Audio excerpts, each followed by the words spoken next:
News 18 തുടർച്ചയായി നൽകിക്കൊണ്ടിരുന്ന വാർത്തയായിരുന്നു ധർമ്മസ്ഥലയിലെ പരിശോധന. അവിടെ 13ാം പോയിന്റിൽ ഇന്നും SITയുടെ പരിശോധന തുടരുന്നുണ്ട്. ഗ്രൗണ്ട് പെനട്രേറ്റിംഗ് റഡാർ സംവിധാനം ഉപയോഗിച്ചായിരിക്കും ഇന്നത്തെ തെരച്ചിൽ. കേരളീയ വേഷത്തിലുള്ള പെൺകുട്ടിയെ ഉൾപ്പെടെ 8 പേരെ ഇവിടെ കുഴിച്ചിട്ടു എന്നാണ് സാക്ഷിയുടെ മൊഴി. ഇന്നലെ ഇതേ സ്ഥലത്ത് നടത്തിയ പരിശോധനയിൽ തെളിവുകൾ ഒന്നും തന്നെ ലഭിച്ചിരുന്നില്ല. ആദ്യമായാണ് SIT ഒരേ സ്ഥലം കേന്ദ്രീകരിച്ച തുടർച്ചയായ ദിവസങ്ങളിൽ പരിശോധന നടത്തുന്നത് എന്ന പ്രത്യേകതയുമുണ്ട്.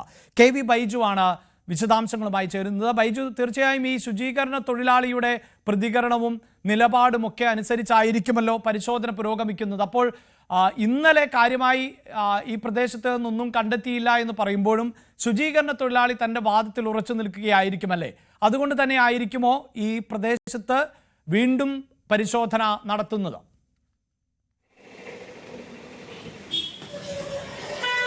അഭിലാഷ്, ഇന്നലെ ഒരു 2 മണിയോട് കൂടിയാണ് ഇത്തരത്തിൽ പരിശോധന ആരംഭിച്ചത്. ഏകദേശം 3 മണിക്കൂർ മാത്രമേ ഈ പ്രദേശം പരിശോധിച്ചുള്ളൂ. ആ സമയത്ത് കാര്യമായി ഒന്നും ലഭിച്ചിരുന്നില്ല. കാരണം അവിടെ ഈ കുഴിയെടുക്കുന്ന സമയത്ത് തന്നെ വലിയ തോതിൽ വെള്ളം പുറത്തേക്ക് വരുന്ന സാഹചര്യം ഉണ്ടായിരുന്നു. ആ മോട്ടോർ പമ്പ് ഉപയോഗിച്ച് വെള്ളം മാറ്റി അത്തരത്തിലായിരുന്നു ഇന്നലെ പരിശോധന. അതുകൊണ്ട് ഇന്ന് ഒരു ദിവസം കൂടി അതേ സ്ഥലം കേന്ദ്രീകരിച്ച് പരിശോധന നടത്താനാണ് ഇപ്പോൾ തീരുമാനിച്ചിട്ടുള്ളത്. അതായത് ഇവിടെ 8ലധികം ആളുകളെ ഒടിച്ചിട്ടു എന്നാണ് മൊഴി. അതുകൊണ്ട് തന്നെ വിശദമായൊരു പരിശോധന നടത്തും. ഇതിൽ മറ്റൊരു പ്രധാനപ്പെട്ട കാര്യമുള്ളത്, ഈ SIT അന്വേഷണം ജൂലൈ 19-നാണ് ആരംഭിക്കുന്നത്. 14ാം ദിവസം ആകുന്നു ഇന്നത്തെ ഈ അന്വേഷണ ദിവസം. അപ്പോൾ SITയെ സംബന്ധിച്ചിടത്തോളം 13 പോയിന്റ് മാർക്ക് ചെയ്തു. അതെല്ലാം പൂർത്തിയാകുന്നു എന്നാണ്. അങ്ങനെയാണെങ്കിൽ SITയുടെ ആദ്യഘട്ട അന്വേഷണം അതിന്റെ പരിസമാപ്തിയിലേക്ക് എത്തുന്നു എന്ന് വേണം പറയാൻ. നിലവിൽ ഇതുവരെ ശേഖരിച്ച തെളിവുകളും അതുപോലെ തന്നെ മറ്റ് മൊഴികളുമൊക്കെ കോടതിയിൽ ഒരു പ്രാഥമിക റിപ്പോർട്ട് സമർപ്പിക്കാൻ ഒരുങ്ങുകയാണ് SIT. ഒരു പക്ഷേ ഈ 13ാം പോയിന്റിലെ പരിശോധനയോടുകൂടി അത്തരം ഘട്ടങ്ങളിലേക്ക്, അത്തരം നടപടികളിലേക്ക് SIT കടക്കുമെന്നാണ് നമുക്ക് ലഭിക്കുന്ന വിവരം. ഇന്നലെ ഈ അന്വേഷണ സംഘത്തലവൻ പ്രണബ് മൊഹന്തി ഇന്നലെ ഇവിടെ എത്തിയിരുന്നു.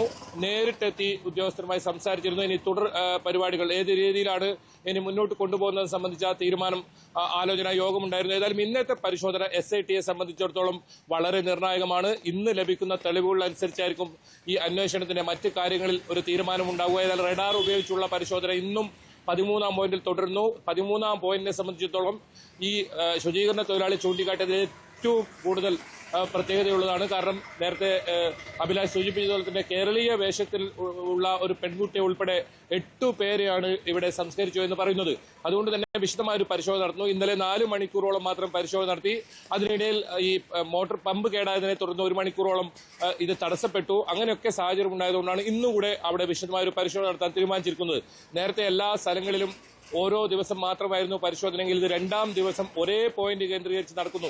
13ാം പോയിന്റിലെ പരിശോധന ഇന്ന് ഈ അന്വേഷണത്തിന്റെ ഗതി തന്നെ മാറ്റിയേക്കാം. ഒരു പക്ഷേ ഇതിൽ കാര്യമായ തെളിവുകൾ ലഭിക്കുന്നില്ലെങ്കിൽ ഈ ആദ്യഘട്ട അന്വേഷണം ഇവിടെ അവസാനിക്കും.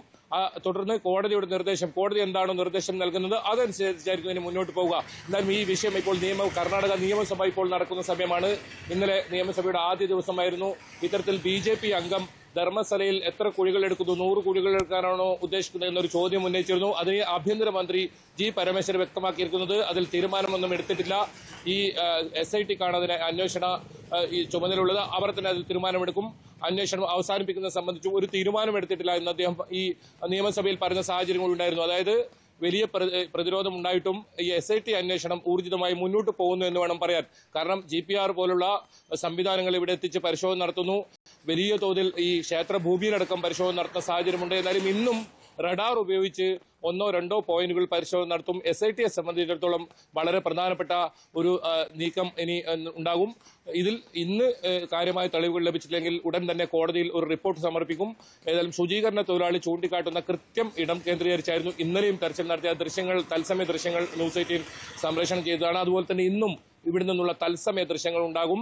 ഇന്ന് വളരെ പ്രധാനപ്പെട്ട ദിവസമാണ്. ധർമ്മസ്ഥല കൂട്ടക്കൊലപാതക വെളിപ്പെടുത്തലിൽ ആ അന്വേഷണം ഇന്ന് ഏത് രീതിയിൽ ഇനി മുന്നോട്ട് പോകും എന്നതിനെ സംബന്ധിച്ച തീരുമാനവും ഇന്നത്തെ അന്വേഷണത്തിലെ പുരോഗതി പോലെയായിരിക്കും ഉണ്ടാവുക. അഭിലാഷ്. KV ബൈജു ആണ് ധർമ്മസ്ഥലയിൽ നിന്നുള്ള വിശദാംശങ്ങൾ നൽകിക്കൊണ്ടിരിക്കുന്നത്. ഓൺലൈൻ വഴിയുള്ള പ്രേക്ഷകർ ഉൾപ്പെടെ ഈ ധർമ്മസ്ഥലയിലെ വാർത്തകൾ ഇങ്ങനെ തുടർച്ചയായി നൽകുന്നതിൽ അഭിനന്ദനം അറിയിക്കുന്നുണ്ട്. ഒപ്പം സിനിമോൾ പറയുന്നത് ധർമ്മസ്ഥലയിലെ എല്ലാം കണ്ടുപിടിക്കാൻ ഈ SIT സംഘത്തിന് സാധിക്കട്ടെ എന്നുള്ളതാണ്. തീർച്ചയായും അതുതന്നെയാണ് എല്ലാവരും ആഗ്രഹിക്കുന്നത്. മാത്രമല്ല ഇത്തരം പരിശോധനയുടെ ദൃശ്യങ്ങൾ അടക്കം തത്സമയ ദൃശ്യങ്ങളടക്കം ആണ് ന്യൂസ് 18 തുടർച്ചയായി പ്രേക്ഷകരിലേക്ക് എത്തിച്ചുകൊണ്ടേ ഇരിക്കുന്നത്.